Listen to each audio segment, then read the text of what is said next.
নমস্কার, চলে এলাম নতুন একটি ভিডিও নিয়ে। আজকে শ্রীকৃষ্ণের আরেকটি গল্প আপনাদেরকে শোনাবো। চলুন।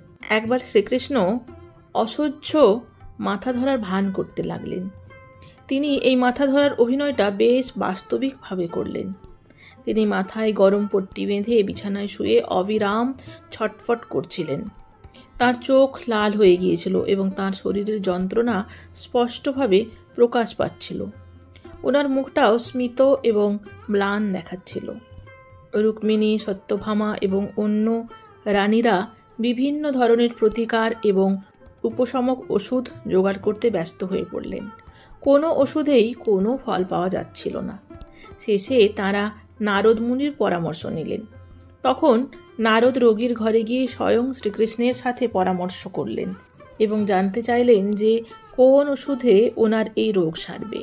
শ্রীকৃষ্ণ তখন নারদের উদ্দেশ্যে বললেন, একজন প্রকৃত ভক্তের পায়ের ধুলো দরকার। মুহূর্তের মধ্যে নারদ শ্রীকৃষ্ণের কয়েকজন প্রসিদ্ধ ভক্তদের সামনে আবির্ভাব হলেন।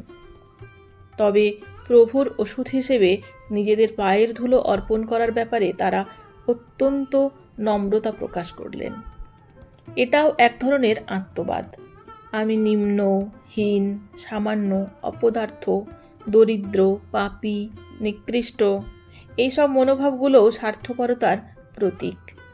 তোমার মধ্য থেকে অহং যখন মুছে যায়, তখন তুমি উচ্চতর নাকি নিম্নতর সেই বোধ থাকে না। প্রভুর জন্য কেউ ধুলো দিতে রাজি হলো না, কারণ তাদের ভাষায় তারা সবাই অকর্মণ্য। নারদ মুনি নিরাশ হয়ে রোগশয্যার কাছে ফিরে গেলেন। তখন কৃষ্ণ জিজ্ঞেস করলেন, তুমি কি বৃন্দাবনে গিয়েছিলেন, যেখানে গোপীরা বাস করে?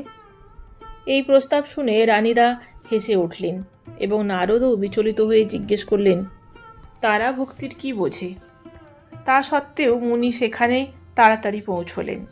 গোপীরা যখন শুনল যে শ্রীকৃষ্ণ অসুস্থ এবং তাদের পায়ের ধুলো দিলেই তিনি সেরে উঠবেন, তখন তারা কোনো দ্বিধা না করেই তাদের পায়ের ধুলো ঝাড়তে লাগলো এবং সেগুলো দিয়ে নারদ মুনির হাত ভরিয়ে দিল। যতক্ষণে নারদ মুনি দ্বারকা পৌঁছলেন, ততক্ষণে শ্রীকৃষ্ণ সুস্থ হয়ে উঠেছেন। এই ধরনের অভিনয় 5 দিন করে শ্রীকৃষ্ণ বোঝাতে চেয়েছেন যে আত্মনিন্দাও অহমিকার প্রতীক এবং কোনো সংকোচ না করে ভগবানের আদেশ পালন করা উচিত। এখান থেকে একটা শিক্ষা পাওয়া যায়, যখন কেউ নিজের দ্বারা কর্মের কৃতিত্বের কথা না ভেবে কর্ম করে, তখন সে অহংয়ের থেকে মুক্ত হয়ে যায়। একটা কর্ম করবার উপর আমাদের নিয়ন্ত্রণ আছে, কিন্তু সেই কর্মের ফলাফলের ওপরে আমাদের কোনো নিয়ন্ত্রণ নেই।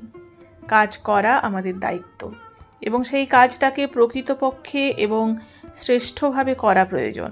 যখন আমরা কোনো কর্ম করি এবং সেটাকে ভগবানের কাছে অর্পণ করি, তখন অহং থেকে আমরা নিজেদেরকে মুক্ত করতে পারি এবং আমাদের মধ্যে আধ্যাত্মিক মনোভাব প্রকাশ পায়। রাধে রাধে।